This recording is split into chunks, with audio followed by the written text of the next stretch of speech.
As a PHS investigator, you are required to disclose certain sponsored or reimbursed travel. The rules are complicated, so let's walk through the process of deciding whether or not you need to disclose. Decision 1. Is the party that is sponsoring or reimbursing the cost of travel exempt source? Exempt sources include U.S. federal, state, or local government agencies, U.S. academic institutions, U.S. academic teaching hospitals, U.S. medical centers, and U.S. research institutes affiliated with U.S. academic institutions. You do not need to disclose travel reimbursement or sponsorship from these organizations.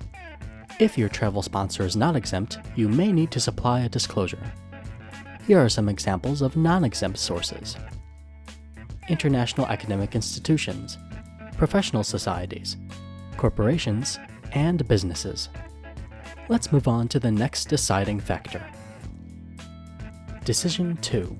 In the last 12 months, did your travel sponsored by a non-exempt source meet or exceed $5,000? If the total cost of your travel from a single non-exempt source is less than $5,000 within a calendar year, you do not have to disclose it. If that travel totals $5,000 or more in a year, you will need to disclose it. We realize you may not know how much your travel will cost. You do have options for disclosing. First, you can make a good faith effort to determine whether your travel will exceed the $5,000 threshold and disclose now if appropriate.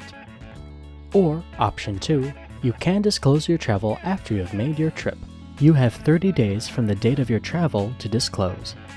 By that time, you should know the actual cost of the trip. In summary, you need to disclose your travel if it is sponsored or reimbursed by a non-exempt source, and the cost of travel was $5,000 or more from a single source within a 12-month period.